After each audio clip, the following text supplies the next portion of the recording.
Alright everyone, welcome to the final Meshtastic video. In this video we're going to configure our node with the right channel names and get it onboarded and get the Meshtastic app working on your phone, whatever it may be, an iPhone or an Android. So let's get into it. First thing we're going to do is on your Meshtastic node, it's somewhat hard to see because I've got some glare here, but in the top right corner of your node, these will be the last 4 digits of the address of your node, and in my case this node is D214. So this is going to be important. You'll need to remember this. So D214. Make note of that address and keep it in your mind because we're going to need it. So we'll put our node down and we will now switch over to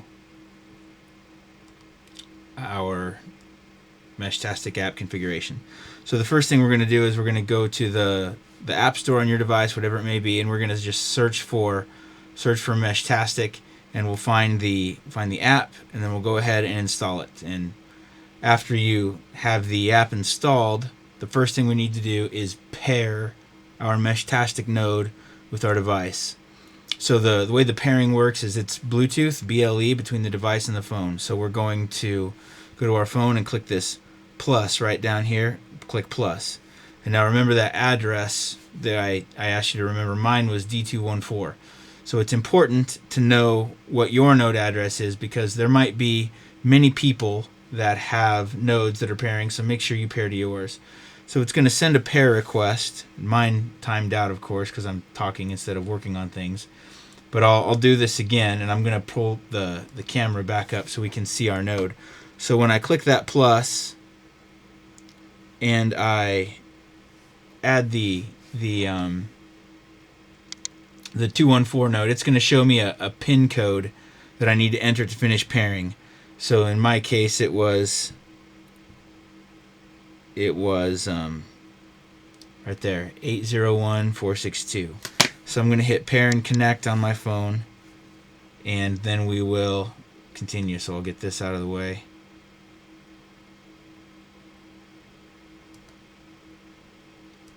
I'll put in this 801462 and I'll hit OK, and now we can see that my radio is paired and it's loading up the device config.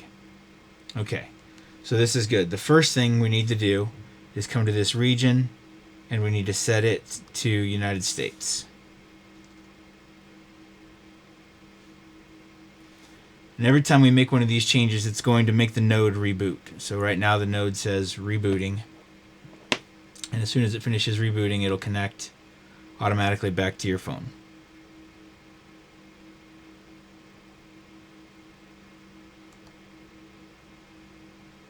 So the node is up, and we should see it connect. Now it's loading everything back up.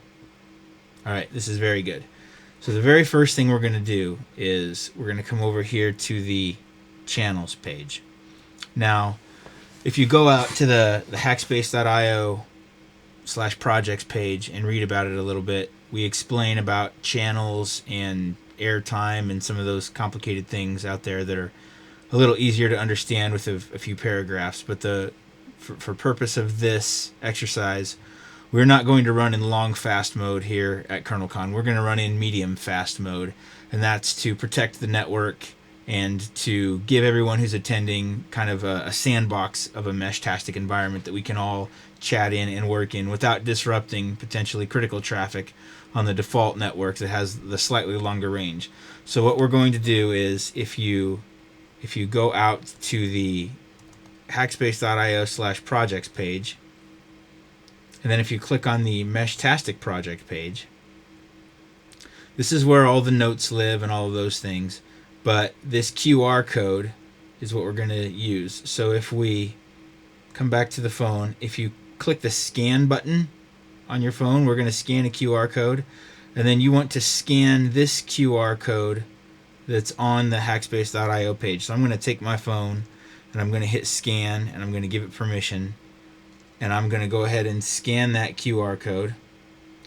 And then I'm going to say replace. So this is going to change our device to medium fast mode, and it's going to give us our Kernelcon encrypted chat space where we can send messages. So I'm going to hit replace.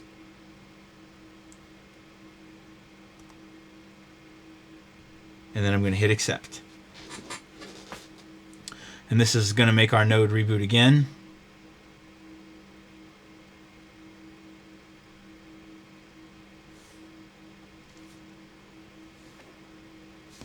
And it's coming back up right now.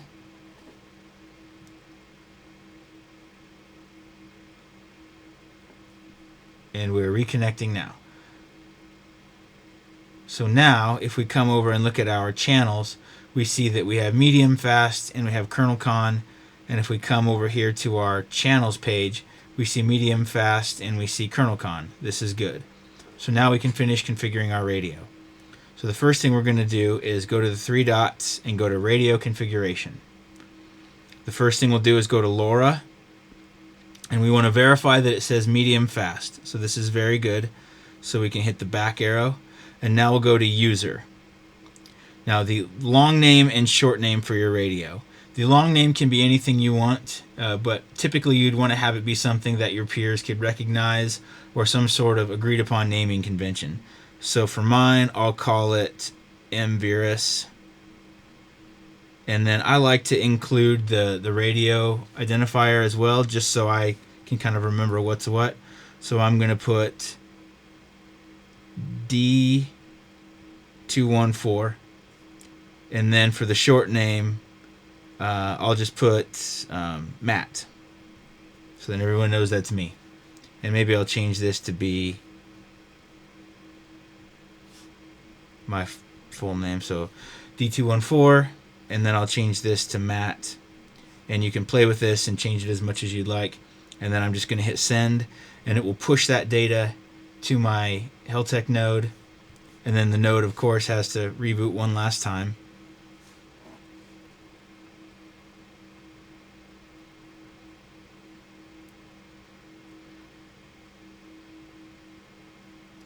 And now we'll flip over so you can take a quick look at the node.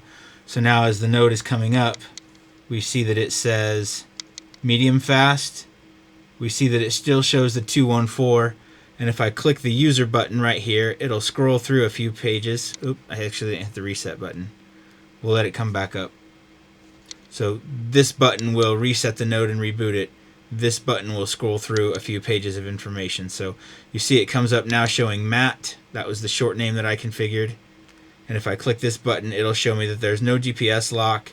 It shows the battery life, and it shows that it's on medium fast, and everything is good to go from this point.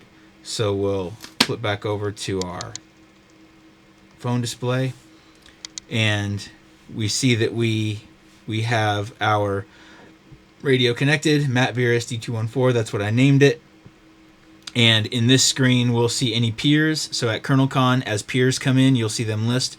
So this is where the long and short name come into play. This Matt Virus D214, this is the long name of the radio, and then Matt, this is the short name of the radio. And if I come over here to my channels page, so looking at this page, this Meshtastic 9F60, this was a direct message that I was sending to another node of mine for testing. But what we want to look at is this medium fast. So medium fast is the default public channel that anyone who's running in medium fast mode will be able to send to. So anyone who has a node could potentially see every message that's in this chat space. Anything here would not be private. Everything in medium fast would be public. Now if we go look at the Kernelcon chat space, there's nothing in here yet. But this space is a channel that was created using that QR code that you scanned. So there are encryption keys that are part of that QR code that set up this channel. So the only way anyone will be able to see any of the messages in this Kernelcon channel is if they scan that QR code and join it, or if one of you would share a link to join this channel with someone else. So this Kernelcon channel is encrypted, and it is pseudo-private. It's not really private because the QR code is out on hackspace.io, but I think you understand the point here, is that it's very easy to create your own channel and share a QR code with your friends, or share a link with your friends where they could join, and you can distribute. You can do a secure key distribution where you can get that channel on multiple devices. So this Kernelcon channel will be the channel that we will primarily use for communications during the conference and all of those things. And we'll be able to send messages back and forth, and we'll be able to have a pretty good range, and we'll protect the public channel from the long fast distribution network from our traffic, and we can have an environment where we can all learn. Now, I'll have some instructions on hackspace.io/projects on the Meshtastic page. When you leave Kernelcon, you likely will want to reset your node back to that long fast mode, and I'll put some instructions on how to go about doing that. And the purpose of being in medium fast for Kernelcon was to give us an environment where we can learn and experiment and protect that public node, and then to require you to do a little bit of research and figure out how to reset your node and join the at-large public mesh so that you can be a responsible citizen. There is limited airtime, and we want to minimize congestion, so please, if you do join the public node, do a bit of reading. We'll have some links and some notes on the project page for Meshtastic. We wish you all luck, and we look forward to seeing you all in the mesh. Thank you.